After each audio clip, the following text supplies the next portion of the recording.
Man, thank y'all for sticking with me. You want to fix some glasses? Yeah. There you go. I want to thank y'all for sticking with me. Without y'all, I could never make it. I have to have y'all. What about me? I love you, man. I gotta have you. What about me? Oh, wow. Love Bridget too. Aww. It's a whole new grandpa, everybody. Whole new grandpa. Can't you see the love? Dad can't hear us. Hold on. Hey, Dad, can you tell that they're in love? And Dad's like, what the fuck? Hey, Dad. Doug actually does have a question for you. Doug? So do we have your blessing, sir?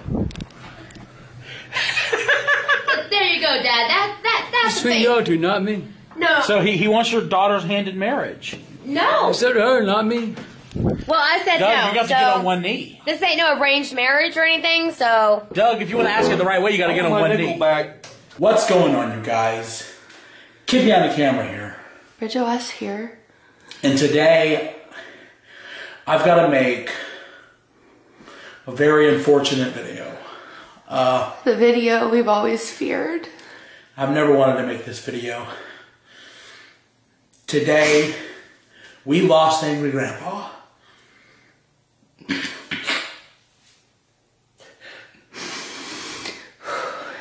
And maybe I shouldn't be filming this right now, because it just happened, but I respect him too much to hide how I feel from the internet. People are going to make fun of me for crying, and that's okay. I'll take it. Because if he's out there somewhere, I hope he can hear me. He can't. He can hear you. So, earlier in this year, Grandpa was diagnosed with cancer, and he beat it. And we were so happy. We were like, man, 2016 is going to be great. And in July, he was diagnosed with cirrhosis of the liver, which we thought was early stage. And it turns out it was not early stage, it was end stage. And I think he knew and didn't want to tell us, because I don't know. I think he knew, though. He was diagnosed with cirrhosis, and it has been a decline ever since July. At the end of October, he went to the hospital, and we went to say goodbye. They told me I was his power of attorney, and I needed to go to the hospital so I could say goodbye and make the final decisions. And I made the final decisions, but somehow he held on. And he got out of the hospital, and he went to rehab, and we were able to have Thanksgiving with him, and everything looked like it was going great, and he got to come home. And that's where he died.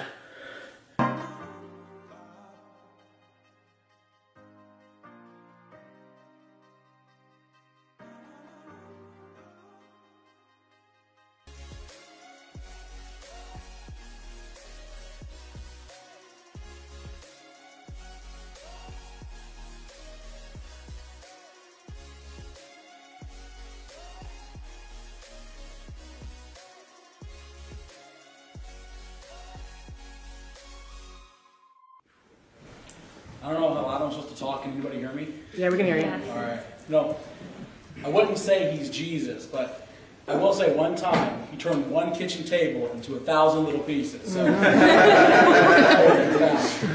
know, now, I told the story on vlog, but when I was 6 years old, I was listening to Red Hot Chili Peppers in the bedroom, and it dawned on me that one day my dad was going to pass. And so I walked into the living room, and he was watching wrestling. And I said, "Dad, I don't want you to die." And I'll never forget what he said. He looked at me and he said, "Well, I'm gonna." And so are you. Thanks, Dad. You've made life so much better for me. You know? And that's not the last time he did it. he would gather the kids around in a circle. This happened at least once a month. He'd say, hey, gather around, listen to me now. All right. You know my dad one day, right? That's Dad. I get it. Charlie, quit crying. You can be the man of the house. Right? You're going to want to make us all the money. He was right. He was right. I made the money. So, a bunch of years ago, we had nothing. We didn't have, well, I can't say a pot to, you know, I'm not in the right place to use this kind of language, but, you know, we didn't have a pot to piss in or a window to throw it out. We had a little trailer in Trailwood that we didn't even own. We got from my uncle. And I was able to go from there, showing him destroy the house and throw a lot of food away, and had people call the police on us. And, you know, the police came all the time. I don't know if you guys know that, but like, it was like a standard appointment. The police would show like every Sunday. You know, someone called, said you broke a TV. I want to see if everything's okay. Like, we're good. And we were able to go from that to me being able to buy him, you know, his first house. And I bought him a '55 Chevy, the dream car. And he'd be angry at me if I cried up here. He always told us he would haunt us if we cried up here. He also told me that I would burst in flames if I ever stepped foot into the church. So far, I'm okay. You know, this is a little hot right now, so I don't know. It's still happening. I can put you in one every Sunday. I'll think about it. Yeah. So, he always told us, don't cry for him. But it's hard not to. But when I think about Dad, I think about how many times he almost died. This isn't the first time. Guys, number one, he hung out with a serial killer. I don't know how many people know that, but he could have been murdered at a really young age. But he wanted free drinks at the bar, so he hung out with Peter Gaskin. Put his life in danger for a free drink. It is what it is. He rode around in a hearse. And who knows, there was probably a body in the hearse and he didn't know it. Or maybe he did. I don't know. He had a heart attack when he was in his 40s. And he died on the operating table. And we went to the hospital to say goodbye. And by the time we got there, like, yeah, he's alive again. Oh, cool. Dad's all right. Then he had gastric bypass surgery. And he died on the operating table. And we went to the hospital and we said goodbye. By the way, why weren't we already at the hospital? Like, shouldn't we have already been? Oh my God. Why are we at home? So we go to the hospital and he's back. Oh, Dad survived again. You know? He had a tracheotomy because he smoked so much. He smoked so much that when he was in his bed, he was lighting imaginary cigarettes before he passed. He was doing this, muscle memory. He was a horrible smoker. And he got a tracheotomy. And we went to the hospital because he died and he was back. And he got, from the gastric bypass surgery, he had a hernia removed. And he died again. And he came back. So this last time, I guess, he just survived too many near-death experiences, and this was the last one.